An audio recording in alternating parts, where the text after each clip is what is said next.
Chasidus on the Parshas Kitzavoy. So in this week's Parsha, we're going to look at a piece from the Mor V'Shamash, which he says in this week's Parsha, we talk about the mitzvah of Bikkurim. So very quickly, when a person grows one of the 7 species, so like for example a fig or a pomegranate or a date in the land of Israel, the first one that buds out, a person takes a piece of grass fiber type string and ties it around that fruit and designates that fruit as a first fruit, which essentially means that around Shavuos time, they'll take that fruit off the vine, put it in a basket, go with a procession of people to Jerusalem. They'll go to the Holy Temple with their basket and fruit. They'll present it before the Kohen, and they'll read a declaration that is written in this week's Parsha.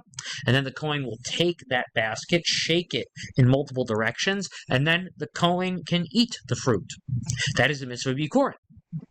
Now, there are many mitzvahs that are in the Torah, and they're all very important. However, the mitzvah of Bikkurim, I don't want to say this the wrong way, but is almost deceptively paramount in Judaism. How do I know this? Well, for example, the Torah starts off with the words Bereshis, which literally means in the beginning. Our rabbis tell us that it's actually a contraction. Which can sometimes mean for the sake of, Rashis, for the sake of that which is referred to as the first, which our rabbis actually say that that's a reference to Bikkurim, which essentially would mean that Hashem created the entire world for the mitzvah of Bikkurim. We don't say that about like many other mitzvahs at all. So it's very interesting, because why is this mitzvah so paramount in our religion?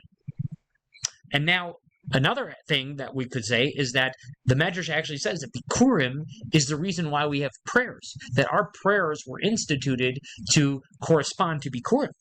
So we see it's an extremely paramount mitzvah, and we have to understand, why is this mitzvah so important in Judaism? And then another question the Mor V'Shamash asks is, why does Rashi, when he talks about the mitzvah of Bikkurim, he uses an example and he says, well, a person goes down to their field and they see a date. I'm sorry, not a date, a fig. So why does Rashi specify fig to the exclusion of some of the other species?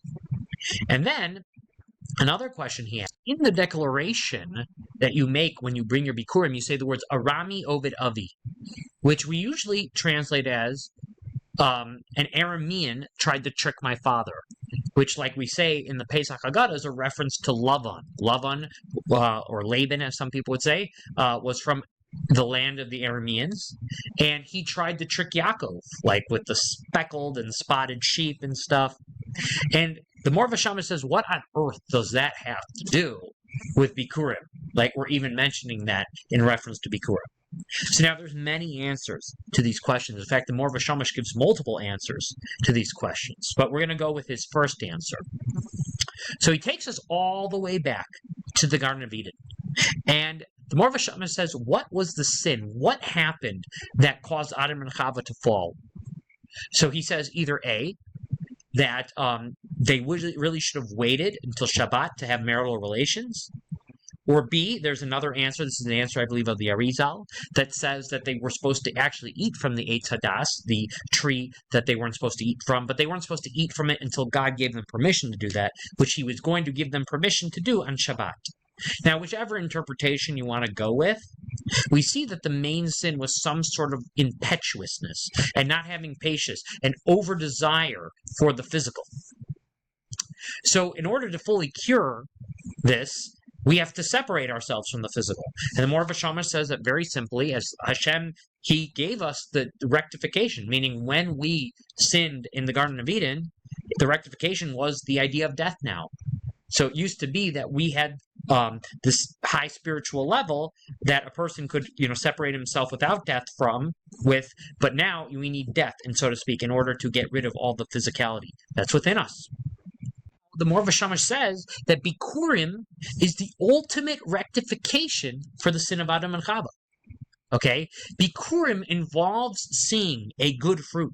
In fact, it's literally the first fruit, the fruit that you desire the most, because you've been working all year for that fruit to come out. And what's the first thing you do when you see that fruit? You set for yourself a boundary. You know how you do that? You take a string that's made out of grass fiber and you tie it around the fruit.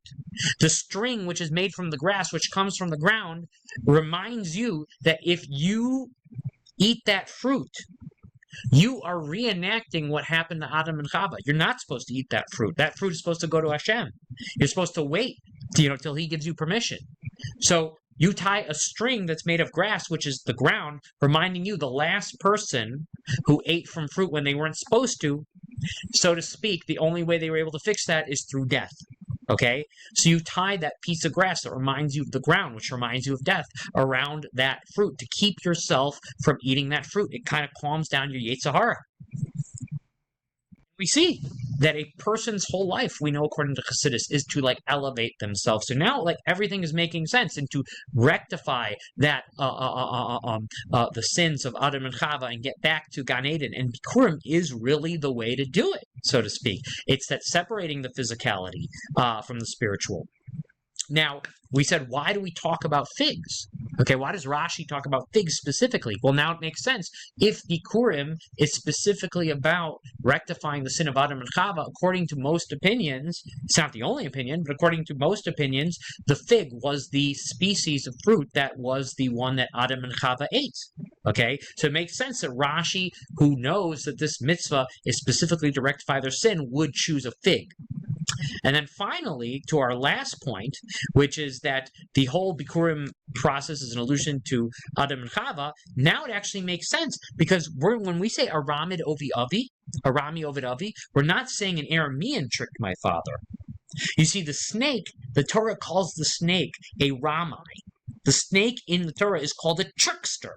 So Arami doesn't only mean somebody from the land of Aramean, the Aramean lands. It also can mean something else completely different, which actually it's not completely different. They are related. It can mean a trickster. So now, when it says Aramid Ovi Avi, the Morva Shamash says it's saying the trickster tried to kill my father. And who's that? It's not only talking about Lavan and Yaakov. It's talking about the snake, who's referred to as a trickster, and Adam Arishon, who's the father of all man. So this Morva Shamash shows us that the mitzvah of Bikkurim is actually a very important mitzvah. It is the thing that a person has to do, so to speak, in order to get back to the original Gan Eden, which is what we're kind of trying to do, right? And this is something you can do once you've seen this Morva Shamash, even outside of Bikkurim, right? Anytime there's something that you're not supposed to indulge in, you set a boundary for yourself, okay? And that keeps you in the spiritual realm and keeps you from the physical overtaking you.